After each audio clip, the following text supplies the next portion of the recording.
한때 작은 마을에 살고 있는 지민은 자신의 건강 문제로 인해 곤란한 상황에 처하게 되었다. 늘 피곤하고 뼈가 삐걱거리는 듯한 통증을 느끼고 있었지만 바쁜 일상 속에서 병원을 방문할 시간조차 내기 힘들었다. 그러던 어느 날 지민은 마을 도서관에서 우연히 비타민 D의 중요성이라는 책을 발견하게 되었다. 비타민 D, 그게 왜 중요할까? 지민은 호기심이 발동하여 책을 읽기 시작했다. 책에는 비타민 D가 우리 몸에서 어떤 역할을 하는지 자세히 설명되어 있었다. 비타민 D는 칼슘의 흡수를 도와 뼈 건강에 중요한 역할을 하며 면역 체계를 강화시키고 심지어 기분 안정에도 기여한다고 적혀 있었다. 지민은 자신의 증상이 비타민 D 결핍으로 인한 것일지도 모른다는 생각이 들었다. 더 알아보기 위해 지민은 인터넷을 통해 다양한 자료를 조사하기 시작했다. 연구 결과에 따르면 현대인들은 주로 실내에서 생활하고 자외선 차단제를 많이 사용하기 때문에 비타민 D 결핍 위험이 높다고 했다. 또한 비타민 D는 음식만으로 충분히 공급받기가 어려워 많은 사람들이 영양제를 통해 보충하는 경우가 많다. 지민은 비타민 D를 충분히 섭취하지 못하면 골다공증, 심혈관 질환, 심지어 일부 암의 위험까지 높아질 수 있다는 사실에 충격을 받았다. 지민은 즉시 자신의 생활 습관을 되돌아보았다. 아침부터 저녁까지 사무실에서 주로 실내에 있었고 외출할 때는 항상 모자와 긴 옷을 입어 햇빛을 피했다. 지민은 비타민 D 결핍의 가능성을 더 이상 무시할 수 없었다. 다음 날 지민은 의사를 찾아가 비타민 D 수치를 확인하기로 결심했다. 검사 결과 지민의 비타민 D 수치는 정상치보다 낮았다. 의사는 지민에게 비타민 D 보충제를 권하며 햇빛을 더 많이 쬐도록 조언했다. 지민은 생활 방식을 조금씩 바꾸기 시작했다. 점심시간에는 산책을 하며 햇빛을 쬐고 주말에는 야외 활동을 즐겼다. 또한 비타민 D가 풍부한 음식을 섭취하고 필요한 경우 보충제를 복용했다. 몇 주 후 지민은 놀라운 변화를 느꼈다. 몸의 피로가 줄어들고 기분도 한층 밝아진 것이었다. 지민은 비타민 D의 중요성을 깨닫고 가족과 친구들에게도 이 사실을 전파하기 시작했다. 비타민 D는 우리 모두가 놓치기 쉬운 필수 영양소야. 햇빛을 통해 자연스럽게 얻을 수 있는 만큼 충분히 노출되도록 하자. 지민의 이야기는 마을 사람들에게 큰 영향을 미쳤다. 곧 마을 전체가 비타민 D의 중요성에 대해 관심을 갖게 되었고 모두가 건강한 삶을 위해 함께 노력하게 되었다. 지민은 비타민 D의 놀라운 힘을 경험한 후 자신의 이야기를 통해 많은 사람들에게 건강한 삶의 방식을 전파하는 비타민 홍보대사가 되었다. 비타민 D에 대한 지민의 지식은 마을 사람들에게 큰 도움이 되었고 모두가 더 건강한 삶을 살게 되었다. 이렇게 지민의 작은 호기심은 마을 전체의 건강을 변화시키는 큰 계기가 되었다. 두 번째 이야기, 갱년기는 여성의 생애에서 자연스럽게 찾아오는 과정이다. 이 시기에는 어떤 여성이라도 호르몬 변화로 인해 여러 가지 신체적, 정신적 변화와 마주하게 된다. 때문에 영양 관리가 무엇보다도 중요하다. 이 이야기는 한 중년 여성이 처음 갱년기에 문턱에 섰을 때 그녀가 경험한 이야기와 그 과정에서 어떻게 올바른 영양 관리로 건강과 활력을 유지하게 되었는지를 다룬다. 주인공 미선 씨는 50대 초반에 들어서자 점점 온몸에서 변화의 징후가 느껴지기 시작했다. 더위가 밀려오고 심장이 갑자기 빨리 뛰기 시작했을 때는 당황스러웠고 잠들기 어려워지는 날이 점점 늘어만 갔다. 주변 친구들에게 이와 같은 걱정을 털어놓았더니 그녀의 친구 민경이 미선 씨에게 이렇게 말했다. 이젠 영양관리가 정말 중요할 때야. 다양한 비타민과 미네랄을 통해 건강을 챙기는 게 우선이야. 특히 칼슘과 비타민 D는 필수지. 미선 씨는 그 말을 듣고 본격적으로 건강 정보를 찾아보기 시작했다. 먼저 미선 씨는 다양한 영양소를 고려한 식단을 구성하기로 마음먹었다.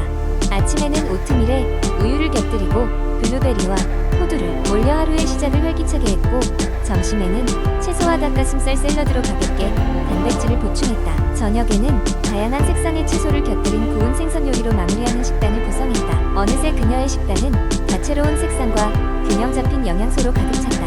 미선 씨는 인터넷을 통해 갱년기에 좋은 것으로 알려진 몇 가지 핵심 영양소를 알게 되었다. 이소플라본은 콩이나 두유에 많이 들어있어 갱년기 증상을 완화시킬 수 있다고 했다. 그녀는 평소에 잘 먹지 않던 두부 요리를 시작했고 간식으로는 간편하게 마실 수 있는 두유도 챙겼다. 또한 오메가3 지방산의 중요성을 들었고 이를 위해 등푸른 생선과 아마씨유를 자주 섭취하기 시작했다. 그러나 미선 씨는 한 가지 깨달은 바가 있었다. 아무리 좋은 영양소라 해도 과도한 섭취는 오히려 독이 될 수 있다는 사실이었다. 그래서 그녀는 전문의와 상담하여 자신의 몸 상태에 맞는 비타민 보충제를 선택했다. 전문가의 조언에 따라 비타민 D와 칼슘은 꾸준히 섭취하기로 결정했고 하루에 필요한 양을 조절하여 섭취했다. 더 나아가 미선 씨는 규칙적인 운동의 중요성도 깨달았다. 근력 운동과 유산소 운동을 병행하면서 체력을 키운 덕에 갱년기 증상은 차츰 안정되기 시작했다. 큰 변화는 아니었지만 규칙적인 생활 습관을 통해 신체가 변화에 적응할 시간을 충분히 가지게 된 것이다. 시간이 흐르며 미선 씨는 그녀의 경험을 주변 사람들과 나누기로 마음먹었다. 그녀는 동네 커뮤니티 센터에서 갱년기 여성의 헬스케어 워크숍을 개최하여 자신의 경험과 배운 지식을 나눴고 많은 이들이 그녀의 경험을 고맙게 받아들였다. 미선 씨는 이렇게 생각했다. 갱년기는 끝이 아니라 새로운 시작이야. 올바른 영양과 생활 습관이 무기를 갖추면 이 시기도 즐길 수 있어. 그녀의 얼굴에는 건강한 미소가 가득했다. 세 번째 이야기, 한때 피부가 민감하고 트러블이 쉽게 일어나는 것이 고민이었던 지연은 친구의 권유로 비타민과 영양에 대해 관심을 가지게 되었다. 그녀는 유튜브와 인터넷 블로그를 통해 수많은 정보를 접했고 결국 자신의 피부에 적합한 비타민 차트를 만들어 보기로 결심했다. 첫 번째로 주목한 것은 비타민 A였다. 비타민 A는 피부 세포의 재생을 촉진시키고 콜라겐 생성에 도움을 주어 피부 탄력을 유지하는 데 중요하다.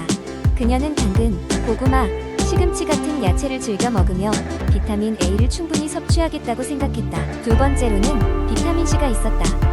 이 비타민은 항산화 작용을 통해 피부를 보호하며 세포 손상을 막아주는 역할을 한다.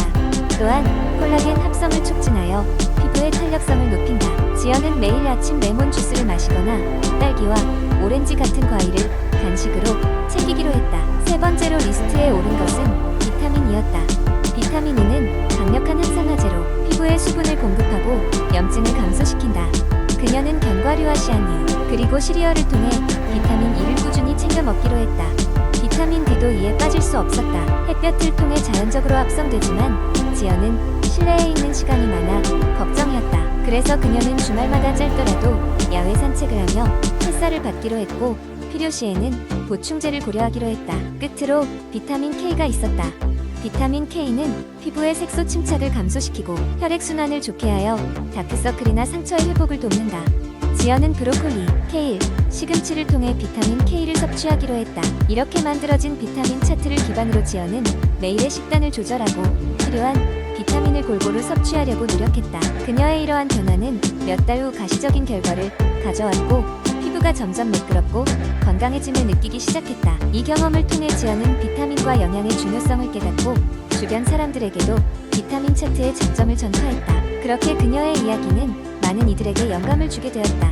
네 번째 이야기, 코비드-19 팬데믹은 우리의 삶에 많은 변화를 가져왔고 우리는 이제 그 어느 때보다도 건강관리에 주의를 기울여야 한다. 세계가 전염병을 극복하기 위해 애쓰면서 우리는 개인의 건강이 사회 전체의 건강과 어떻게 연결되어 있는지를 다시금 깨달았다. 팬데믹 이후 우리는 새로운 일상을 마주하게 되었고 이 과정에서 건강관리의 중요성은 더욱 강조되었다. 첫 번째로 고려해야 할 체크리스트는 바른 손 씻기 습관이다. 팬데믹 초기에는 손 씻기가 전염을 막는 가장 기본적인 방법으로 대중화되었고 이후 많은 사람들에게 일상적인 습관으로 자리 잡았다. 적어도 20초 동안 비누와 물로 손을 철저히 씻는 것은 이제 개인 위생의 필수 사항으로 받아들여지고 있다. 두 번째 항목은 건강한 식습관이다.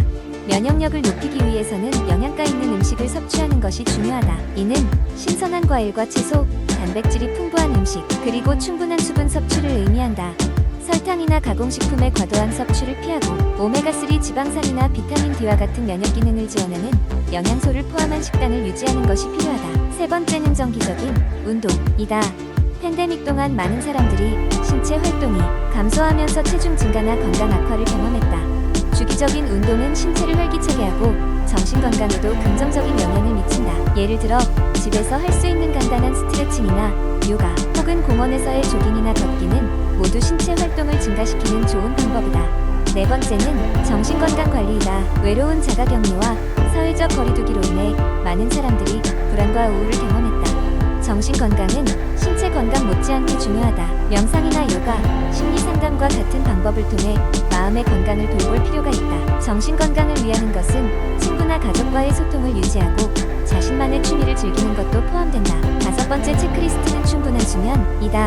수면은 면역 체계를 강화하고 신체 회복을 돕는다. 일정한 수면 패턴을 유지하고 취침 전 전자기기 사용을 자제하는 등 수면의 질을 높이기 위한 노력이 중요하다. 마지막으로 예방접종과 정기건강검진이다. 코비드-19 백신 접종과 함께 독감 예방, 접종 등 다른 질병에 대한 예방도 중요하다. 또한 정기적인 건강검진을 통해 질병을 조기 발견하고 관리함으로써 건강을 지키는 것이 필요하다.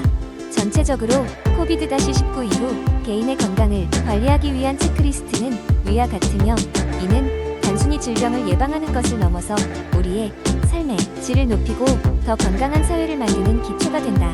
따라서 이 체크리스트를 일상생활에 적용함으로써 모두가 함께 건강한 미래를 만들어 나갈 수 있을 것이다.